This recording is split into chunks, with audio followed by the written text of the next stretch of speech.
Hello students, how are you? कैसे हैं आप लोग? बिल्कुल ठीक। वेरी गुड स्टूडेंट्स, आज हम फिजिक्स का एक सबसे कॉन्सेप्चुअल सबसे इम्पोर्टेंट टॉपिक डिस्कस करने चल रहे हैं। और आपको अपना डेली का टारगेट डिसाइड करना है, और जब तक उस टारगेट को नहीं अचीव कर लेना है तब तक आपको चैन नहीं लेना है। क्योंकि डे बाय डे टारगेट अगर आप बनाते जाएंगे तो एक दिन आपके अंदर परफेक्शन जरूर आएगा सब्जेक्ट का। और हमें ये पूरी एक्सपेक्टेशन है आपसे कि आप आने वाले टाइम में अपने अपने सब्जेक्ट में या अपने अपने फील्ड में आप टॉप करेंगे, इसमें कोई डाउट नहीं है। तो आपको करना क्या है, आपको अपना टारगेट डिसाइड करना है और डेली के डेली उसको अचीव करना है। इसके पहले प्रीवियस क्लास में हम लोगों ने न्यूटन्स फर्स्ट लॉ के विषय में, न्यूटन सेकंड लॉ के विषय में डिस्कस किया था कि न्यूटन्स फर्स्ट लॉ क्या होता है, न्यूटन सेकंड लॉ क्या होता है। और न्यूटन सेकंड लॉ को हम लोगों ने एक्सप्लेन किया था मैथमेटिक्स के थ्रू और उसको स्टेटमेंट के थ्रू। आपने देखा था कि न्यूटन सेकंड लॉ था कि rate of change of momentum of a body is equal to the net applied external force on the body and the change takes place in the direction of force। Means किसी भी object के या किसी भी body के momentum के change होने की रेट उस बॉडी पर अप्लाई किए गए फोर्स के इक्वल थी, और चेंज इन मोमेंटम की डायरेक्शन अप्लाई किए गए फोर्स की डायरेक्शन में थी। और मैथमेटिकली इसको delta p upon delta t equal to f equal to m a हम लोगों ने प्रूव किया था। अब एक क्वेश्चन और एराइज होता है कि न्यूटन्स सेकंड लॉ को रियल लॉ क्यों कहा जाता है, इसे हम असली लॉ क्यों बोलते हैं, इसको असली नियम क्यों कहते हैं, रियल लॉ का क्यों कहा जाता है, ये क्वेश्चन एराइज होता है। तो चलो आज हम डिस्कस करते हैं कि आखिर न्यूटन के सेकंड लॉ को रियल लॉ क्यों कहते हैं। Why second law of Newton is called real law. देखिए आज का टॉपिक है Newton second law is a real law. Why Newton का सेकंड नियम जो है वो रियल लॉ क्यों कहलाता है। इसका आंसर ये है कि न्यूटन सेकंड लॉ से हम फर्स्ट लॉ को डेराइव कर सकते हैं, और न्यूटन्स के सेकंड लॉ से ही हम थर्ड लॉ को भी डेराइव कर सकते हैं। लेकिन अभी थर्ड लॉ का डिस्कशन हम लोगों ने किया नहीं है, इसलिए न्यूटन्स के फर्स्ट लॉ से न्यूटन्स के सेकंड लॉ से फर्स्ट लॉ को हम डेराइव करके आपको दिखाएंगे, और आप देखेंगे कि किस तरीके से हम न्यूटन्स के सेकंड लॉ से फर्स्ट लॉ को आसानी से डेराइव कर लेते हैं। तो फर्स्ट सेकंड लॉ के थ्रू ही फर्स्ट लॉ को भी एक्सप्लेन किया जा सकता है, थर्ड लॉ को भी एक्सप्लेन किया जा सकता है। इसीलिए हम न्यूटन्स के सेकंड लॉ को रियल लॉ कहते हैं। और ये फोर्स का मेजरमेंट करता है, ये फोर्स की क्वांटिटेटिव डिफिनेशन देता है, ये एक लोकल रिलेशन है, ये किसी बॉडी के फोर्स उसके मास और एक्सेलरेशन के बीच में रिलेशन बताता है। ओके चलो हम देखते हैं कैसे इसको हम लोग डिस्कस करते हैं। देखिए स्टेप 1 में क्वेश्चन है Newton's second law is a real law. Why Newton का सेकंड लॉ रियल लॉ है, क्यों, इसका लॉजिक देखना है। चलो हम देखते हैं इसको डायग्राम के थ्रू। ये आपका डायग्राम ए है, ये स्टेप ए है। ये कोई एक बॉडी है, ये कोई एक बॉडी है, या ये कोई एक ऑब्जेक्ट है, ये कोई एक ऑब्जर्वर है। ये ऑब्जेक्ट ए एक्सेलरेशन से मूव कर रही है, ये ऑब्जेक्ट ए एक्सेलरेशन से मूव कर रही है राइट डायरेक्शन में। इसका एक्सेलरेशन है ए मीटर पर सेकंड स्क्वायर, और ये यू वेलोसिटी से मूव कर रही है। इस पर इसका मास यम है, और इस बॉय ने इस पर फोर्स एफ अप्लाई किया है। तो अब हम न्यूटन सेकंड लॉ ये कहता है कि इस बॉय के द्वारा अप्लाई किया गया जो फोर्स होगा F net equal to m into a होगा, जहां यम जो है इसका मास है और ए नेट जो है इसका टोटल एक्सलरेशन है या रिजल्टेंट एक्सलेशन है, और एफ नेट इसका रिजल्टेंट या टोटल फोर्स है। तो total force equal to mass into total acceleration, ये न्यूटन सेकंड लॉ कहता है। अब क्वेश्चन ये राइज होता है, देखिए अगर हम कंडीशन ये ले लें कि if f equal to zero, f equal to zero का ये मतलब हो गया कि इस बॉडी पर कोई फोर्स नहीं अप्लाई हो रहा है, मतलब कोई का मतलब रिजल्टेंट फोर्स जीरो है। फोर्सेस तो अप्लाई हो सकते हैं लेकिन जितने फोर्सेस लग रहे हैं सब बैलेंस्ड फोर्सेज हैं, सब एक दूसरे को कैंसिल कर दे रहे हैं और रिजल्टेंट फोर्स जीरो है या नेट फोर्स जीरो है।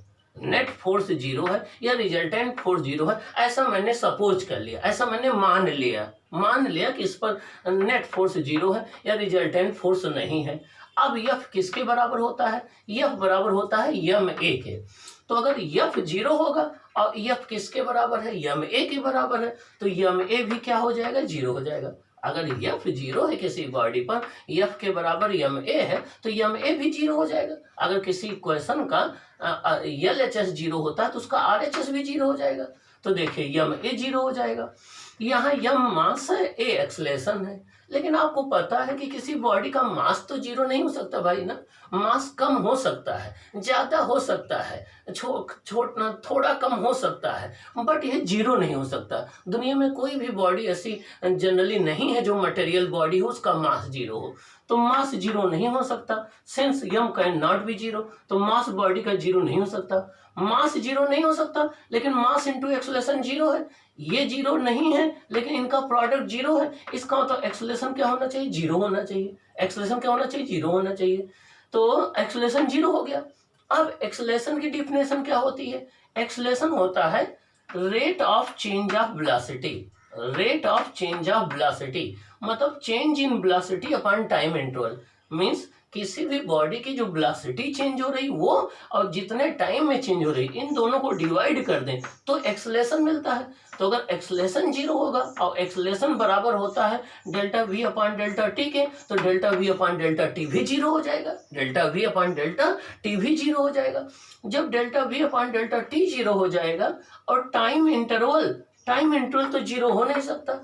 ये 1 सेकंड हो सकता है, हाफ सेकंड हो सकता है, 0.5 सेकंड हो सकता है, छोटा बड़ा हो सकता है, लेकिन टाइम इंटरवल तो जीरो हो नहीं सकता। जब टाइम इंटरवल जीरो नहीं हो सकता और delta we upon delta T zero है, ये न्यूमरेटर है, ये डिनोमिनेटर है। डिनोमिनेटर जीरो नहीं है लेकिन ये पूरी चीज जीरो है, इसका मतलब न्यूमरेटर जीरो है, इसका मतलब डेल्टा वी जीरो है। अब डेल्टा वी क्या है? डेल्टा वी है change in velocity. Delta we क्या है? Change in velocity. और हमने बताया था कि जब भी किसी क्वांटिटी में चेंज निकालते हैं तो उसकी फाइनल वैल्यू में से इनिशियल वैल्यू को माइनस कर देते हैं। उसकी फाइनल वैल्यू में से इनिशियल वैल्यू को माइनस कर देते हैं, तो V final minus V initial क्या आ जाएगा? जीरो आ जाएगा। V final minus V initial zero आ गया। इसका मतलब final velocity minus initial velocity zero आ जाएगी। इसका मतलब क्या हुआ कि इनिशियल वेलोसिटी बराबर फाइनल वेलोसिटी। क्या? इनिशियल वेलोसिटी बराबर फाइनल वेलोसिटी। क्या? इनिशियल वेलोसिटी बराबर फाइनल वेलोसिटी हो गया। अब आप देखें, इसके बाद हम इस स्टेप पर आ गए। अब दो केस हो सकते हैं। अब दो केस यहां से बन जाएंगे भाई। दो सिचुएशन हो सकती है। आप कह रहे हो कि initial velocity equal to final velocity.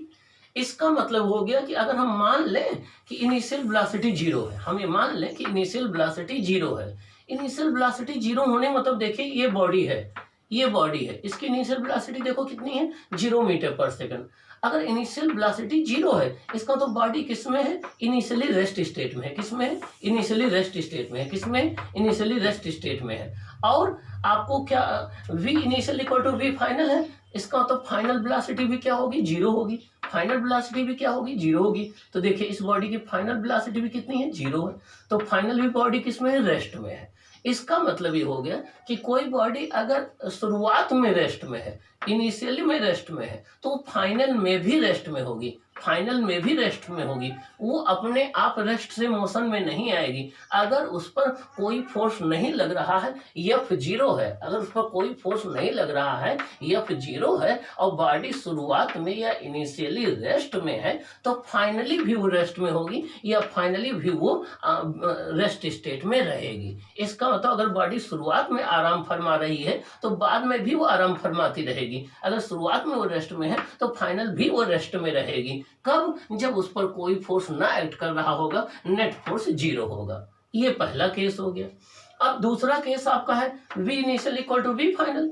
Case second में हम मान लें कि देखिए initially body u metre per second से मोशन में है। देखिए initially body u metre per second से मोशन में है। किस डायरेक्शन में? ईस्ट डायरेक्शन में। किधर में? ईस्ट डायरेक्शन में। तो initially body u metre per second से ईस्ट डायरेक्शन में मोशन में है, तो फाइनल भी body u metre per second से ईस्ट डायरेक्शन में मोशन में है। देखिए फाइनली भी देखिए v initial equal to u है और v इनिशियल v फाइनल के बराबर है, तो v फाइनल भी किसके बराबर होगा? u के बराबर होगा। अब इनिशियली देखिए ये बॉडी किस स्पीड से मूव कर रही? u मीटर पर सेकंड से। किस डायरेक्शन में जा रही? ईस्ट में जा रही। और इनिशियल किसके बराबर होना चाहिए? फाइनल के। तो फाइनल भी देखिए बॉडी किधर जा रही? ईस्ट में जा रही। किस स्पीड से जा रही? u मीटर पर सेकंड से। इसका मतलब इनिशियली बॉडी जिस डायरेक्शन में मोशन में है फाइनली भी उसी डायरेक्शन मूव करती रहेगी। इनिशियली जिस स्पीड से चल रही फाइनली भी उसी स्पीड से चलती रहेगी। इसका मतलब वो अपने आप ना तो अपनी स्पीड चेंजेस कर सकती है, ना अपने आप अपनी डायरेक्शन चेंज कर सकती है। ये एबिलिटी उसके अंदर नहीं होती है। कब? जब उस पर नेट फोर्स जीरो हो। और अब इससे क्या कंक्लूजन निकला? इससे ये कंक्लूजन निकला, देखिए इससे ये कंक्लूजन निकला, क्या निष्कर्ष निकला, क्या रिजल्ट निकला या कंक्लूजन क्या आया? उससे ये आया कि अगर किसी बॉडी पर नेट फोर्स जीरो है, मतलब कोई अनबैलेंस्ड फोर्स नहीं लग रहा है, फ्रिक्शन भी नहीं लग रहा, कोई अनबैलेंस्ड फोर्स नहीं है, फोर्स लग रहे हैं लेकिन वो सब एक दूसरे को कैंसिल कर सकते हैं, नेट फोर्स जीरो है। तो किसी बॉडी पर अगर नेट फोर्स जीरो है और शुरू में वो बॉडी रेस्ट में है तो फाइनली भी वो रेस्ट में रहेगी। उसके अंदर ये एबिलिटी नहीं होती कि वो अपनी इनिशियल रेस्ट स्टेट को अपने आप चेंज कर ले, अगर वो नॉन लिविंग बॉडी है तो। और अगर वो इनिशियली मोशन में है तो फाइनली उसी स्पीड से मूव करती रहेगी, ना वो स्पीड अप होगी ना वो स्लो डाउन होगी। और इनिशियली जिस डायरेक्शन में मूव कर रही फाइनल उसी डायरेक्शन में भी मूव करती रहेगी, डायरेक्शन भी नहीं चेंज करेगी। और यही तो न्यूटन्स का फर्स्ट लॉ है, यही तो न्यूटन्स का फर्स्ट लॉ है कि अगर किसी बॉडी पर कोई फोर्स लगा करके उसकी स्टेट को चेंज होने के लिए उसको मजबूर ना किया जाए, कंपेल्ड ना किया जाए, तो बॉडी अपनी इनिशियल स्टेट को मेंटेन रखना चाहती है।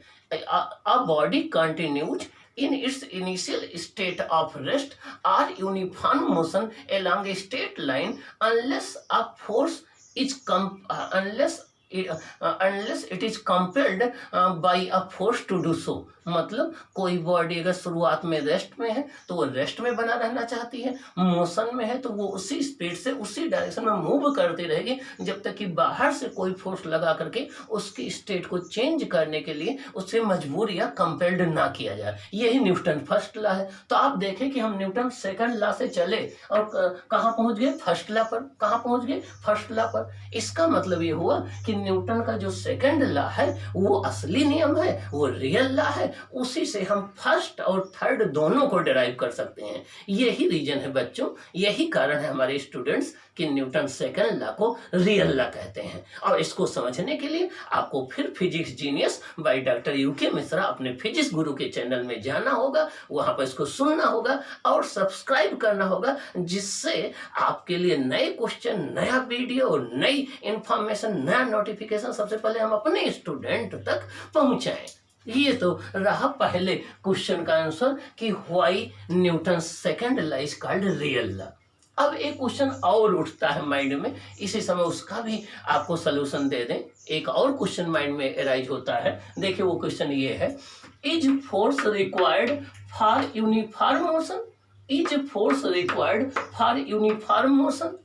क्या किसी बॉडी को कांस्टेंट वेलोसिटी से चलाए रखने के लिए किसी फोर्स की रिक्वायरमेंट होती है? क्या किसी बॉडी को यूनिफॉर्म वेलोसिटी से चलाए रखने के लिए किसी फोर्स की रिक्वायरमेंट होती है? चलो देखते हैं, ठीक ना।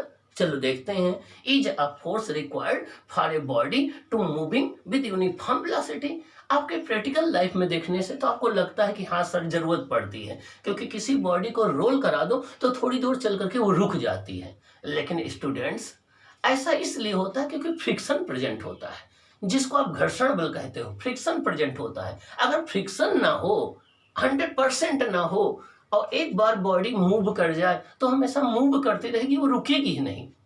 तो हम ये मान के चल रहे हैं कि स्मूथ सरफेस है, फ्रिक्शन लेस सरफेस है, फ्रिक्शन एब्सेंट है। अब चलो देखते हैं डिस्कस करके। देखिए, ये यम मास की कोई एक बॉडी है, इधर देखिए यम मास की कोई एक बॉडी है, यू वेलोसिटी से राइट डायरेक्शन में जा रही है। जब हमने देखा कि ए पॉइंट पर थी इनिशियली, और यू वेलोसिटी से राइट डायरेक्शन में जा रही थी। थोड़ी देर के बाद जब हमने t=t सेकंड पर देखा बी पॉइंट पर, अब ये अब भी उसी वेलोसिटी यू से जा रही थी और अब भी राइट डायरेक्शन में जा रही थी। तो अब क्वेश्चन उठता है, क्या इसकी स्पीड चेंज हुई? नो, पहले यू मीटर पर सेकंड थी, अभी यू मीटर पर सेकंड है। क्या डायरेक्शन चेंज हुई? नो, अब भी राइट डायरेक्शन में जा रही थी, पहले भी राइट डायरेक्शन में है।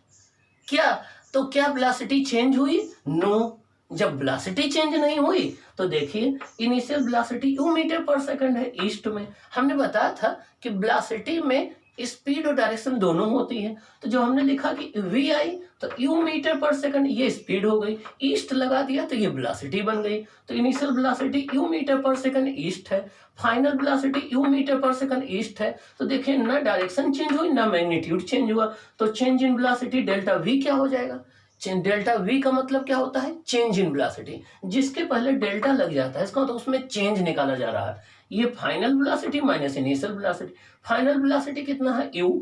इनिशियल वेलोसिटी कितना है? U. U minus u 0 metre per second आ गया। तो चेंज इन वेलोसिटी 0 आ गया।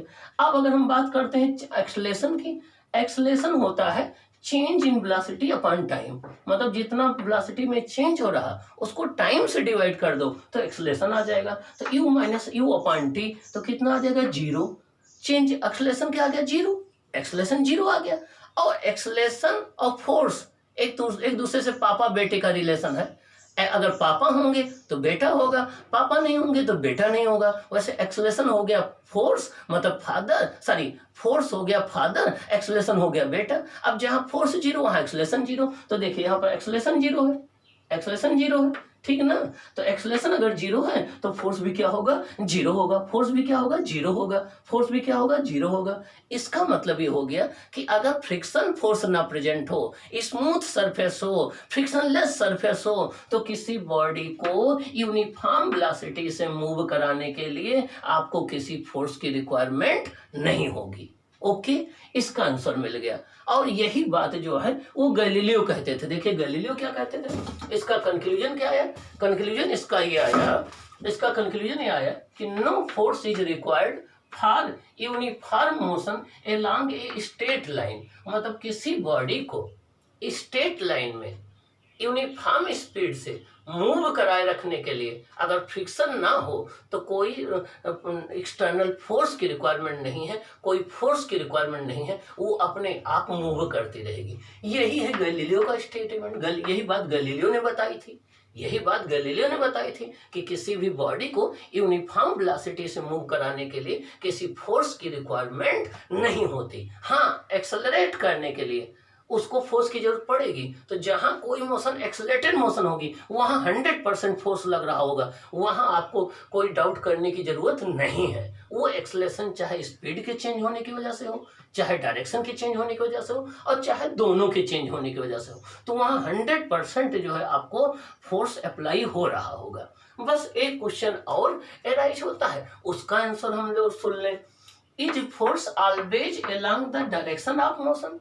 क्या कोई ऑब्जेक्ट जिस डायरेक्शन में मोशन कर रही है हमेशा फोर्स उसी डायरेक्शन में लगता है? क्या कहेंगे आप? जरा इसका आंसर सोचिए, बताइए स्टूडेंट्स। क्या जिस डायरेक्शन में मोशन हो रही फोर्स हमेशा उसी डायरेक्शन में लगता है? नहीं, नो, ऐसा कोई जरूरी नहीं है। नो, ठीक ना। चलो मैं बताता हूं। नो आंसर इसका नो में है। एक बात समझ लेना, फोर्स का डायरेक्शन ऑफ मोशन से कोई रिलेशन नहीं है। फोर्स का डायरेक्शन ऑफ मोशन से कोई रिलेशन नहीं है। ना एक्सेलरेशन का डायरेक्शन ऑफ मोशन से कोई रिलेशन है। ये दोनों बात दिमाग में बैठा लीजिए आप सभी। फोर्स का डायरेक्शन ऑफ मोशन से कोई रिलेशन नहीं है, एक्सेलरेशन का डायरेक्शन ऑफ मोशन से कोई रिलेशन नहीं है, ठीक ना। हाँ, वेलोसिटी जो होती है उसका डायरेक्शन ऑफ मोशन से रिलेशन है। जिस डायरेक्शन में मोशन होगी उसी डायरेक्शन में वेलोसिटी होगी, जिस डायरेक्शन में मोशन होगी उसी डायरेक्शन में वेलोसिटी होगी। लेकिन फोर्स और एक्सेलरेशन किसी डायरेक्शन में हो सकते हैं, वो वेलोसिटी के अपोजिट भी हो सकते हैं, वेलोसिटी के डायरेक्शन में भी हो सकते हैं, वेलोसिटी के परपेंडिकुलर भी हो सकते हैं, वेलोसिटी के नॉर्मल भी हो सकते हैं, कोई एंगल भी बना सकते हैं, कोई एंगल भी बना सकते हैं। चलो हम एग्जांपल लेके बताते हैं। एक बॉडी को आपने ऊपर की ओर प्रोजेक्ट किया तो डायरेक्शन ऑफ मोशन किधर है स्टूडेंट? अपवर्ड डायरेक्शन में। Very good, very genius student, upward direction में। और हमने बताया कि जिधर डायरेक्शन होती है उधर वेलोसिटी होती है, तो वेलोसिटी किधर है? अपवर्ड है ना। लेकिन उसको अर्थ किधर की ओर खींच रही, अर्थ का फोर्स उस पर क्या है? डाउनवर्ड है। तो यहाँ देखिए कि डायरेक्शन ऑफ मोशन और फोर्स एक दूसरे के अपोजिट डायरेक्शन में है। जब आप बाइक चला रहे होते हैं, कार चला रहे होते हैं, ब्रेक्स अप्लाई करते हैं, तो जिस डायरेक्शन में कार जा रही होती है वेलोसिटी तो उस डायरेक्शन में होती है, लेकिन ब्रेक अप्लाई करते समय फोर्स अपोजिट डायरेक्शन में लगता है। इस केस में मोशन के अपोजिट डायरेक्शन में फोर्स है, और जिधर फोर्स होता है उधर एक्सेलरेशन होता है, तो एक्सेलरेशन भी मोशन के अपोजिट डायरेक्शन में है।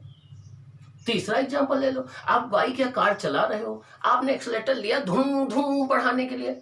अब जब एक्सेलेरेटर आप लोगे तो उस केस में जिधर जा रही है वो कार आपकी या बाइक, उसी डायरेक्शन में उसकी मोशन रहेगी, उसकी स्पीड बढ़ती जाएगी और फोर्स भी उसी डायरेक्शन में होगा। अब जिस डायरेक्शन में वेलोसिटी है, इसका तो फोर्स और वेलोसिटी और मोशन तीनों एक ही डायरेक्शन में हो गए। जब आपने ब्रेक अप्लाई किया, मोशन और फोर्स अपोजिट डायरेक्शन में हो गए। अब जब कोई बॉडी एक सर्कुलर पाथ में मूव कर रही है, जैसे इलेक्ट्रॉन न्यूक्लियस के चारों ओर मूव कर रहा है, अर्थ सन के चारों ओर मूव कर रही है, मून अर्थ के चारों ओर मूव कर रहा है, ऐसे केस में फोर्स वेलोसिटी के परपेंडिकुलर होता है, अर्थात वो नॉर्मल होता है, जिससे उसकी केवल डायरेक्शन को चेंज करता रहता है।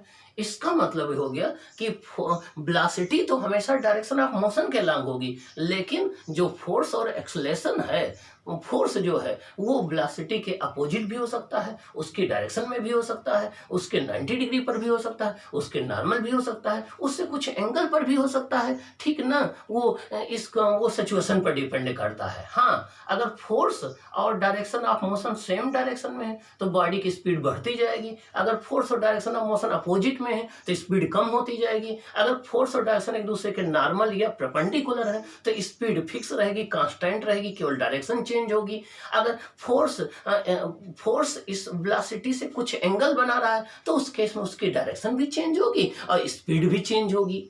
और ये बात जरूर याद रखना कि फोर्स हमेशा पैरेलल होता है एक्सेलरेशन के, तो जिस डायरेक्शन में फोर्स होगा उसी डायरेक्शन में एक्सेलरेशन होगा, और या जिस डायरेक्शन में चेंज इन वेलोसिटी होगी उसी डायरेक्शन में फोर्स होगा। ये आपको याद रखना है। तो ये सिंपल इतनी सी बात याद रखनी है। तो आज के इस क्लास में हमने आपको ये डिस्कस किया कि Newton second law of motion को रियल लॉ क्यों कहते हैं।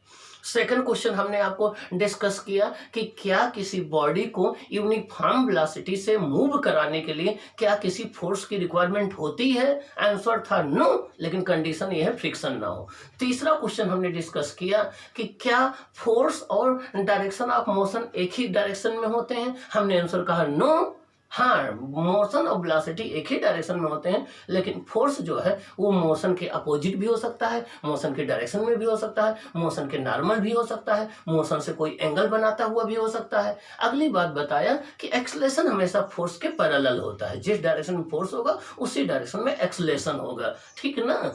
और ये बातें हम लोगों ने इस क्लास में डिस्कस किया। ओके, अब इसमें जो बात ना समझ में आए, आप सभी अच्छे स्टूडेंट्स हैं, अच्छे हमारे फ्रेंड्स हैं, आप जा करके इसको यूट्यूब चैनल पर सुनेंगे, physics genius by doctor UK Mishra channel पर, और अपने फिजिक्स ग्रुप को जो है अप्रिसिएशन के लिए आप उसको सब्सक्राइब करेंगे, जिससे मैं आपके लिए एक नया वीडियो और एक नई कॉन्सेप्ट के साथ ले आऊं, जिससे आपको और अच्छे से समझ में आए। ओके बच्चों।